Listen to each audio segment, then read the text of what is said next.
Hello, West Ham Network. It's Holly, and I'm here to run through your Hammers headlines for today, Tuesday, the 14th of November, 2023, of course. Now, it may be the international break, but there is always something that's going on at West Ham, from youngsters signing professional contracts to first team injury news today. And that is what we are going to be talking about in today's video. So without further ado, let's get started. And as always, this is run in association with brilliantkumb.com, just down here, and it's sponsored by the amazing Beer 52, which Russ and Anton are going to be talking through and tasting. As you know, I have a child en route, so I'm not able to taste the beers of Beer 52, which is devastating, but they'll be able to give you a very good analysis of all of their beers.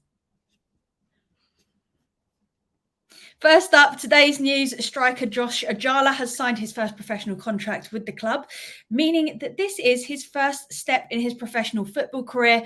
And it's been announced as well just one day after his 17th birthday. So he's very young, but has a very, very bright future ahead of him, if all is to be seen from the stats that he's been putting away. So we signed him from Chelsea in summer 2023. And simply put, he has hit the ground running in East London, now progressing to continue his journey at the Academy of Football as a young professional. So he said, "It is a big moment for me and my family. Signing a pro contract is something I dreamed of as a kid, and it's probably the biggest moment of my life so far.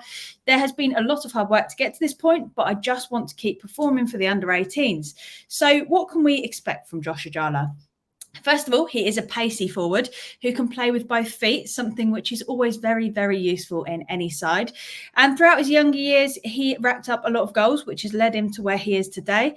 Now, after he came to East London, he quickly impressed and he became a key part of Kevin Keane's squad this season. He scored 5 goals in his first 5 matches of the season. Very, very impressive, and helped the side to climb to 3rd in the under-18 Premier League South Division. Now, he also scored in an under-21s friendly against Canvey Island this summer. So it's all looking bright for him, and he's clearly ambitious, adding, "I feel like finishing is a big part of my game, so it's important I can contribute goals to the team." Always music to our ears. "Hopefully I can get the call up for the under-21s and can make my Premier League 2 debut." So there we have it. Yet another youngster that has a keen eye for goal who we can keep on our radar. Congratulations again to Josh Ajala. And here's hoping he can keep working towards the first team in the years to come. We're now starting to see quite a few bright prospects come through the ranks. And hopefully this continues to excite more youngsters to really push forward in the Academy of Football and hopefully get some game time in this first team. In other news, Thomas Soucek ran us through his 88th minute winner against Nottingham Forest, and here is what he had to say. Delivery. Give me your delivery. Where's going? Goal! Yes! To the corner, yeah? I like celebration. Yeah, I just said it has the meaning, so I'm happy that I could have the team, and yeah, it was goal. It was my goal, but this whole team did very well to 90 minutes, and we deserve to win. So I'm happy. Thank you. Hope that wasn't too quiet. I don't know what it is, but there is something that just brings me absolute joy about Soucek, especially when he gets passionate and chats about something that he's excited about. And when he spoke with the club, he added that it was his 3rd chance and that he was actually frustrated after hitting the bar once and having another shot saved by Forest keeper. But he said, "I was hoping that I could score still and get the winning goal. I believed, and it happened. So it was nearly stoppage time, and we did well in the end to get the 3 points."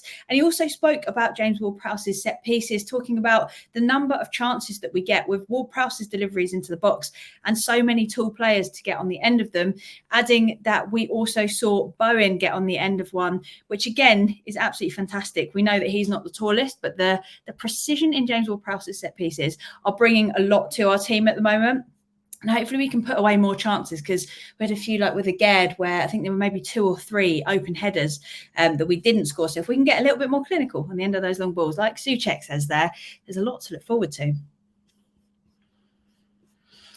And finally, reports are emerging from Morocco that Aguerd may have picked up an injury, resulting in him being withdrawn from the Morocco squad.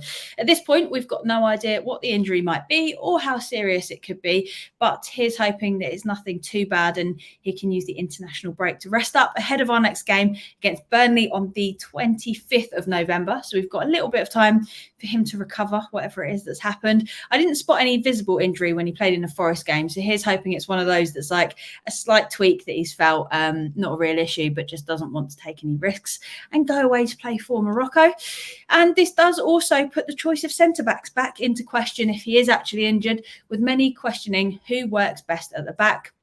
I've spoken about it before, but do you think Aguerd and Zuma are the best pairing, or should Dinos be given an opportunity over either of them?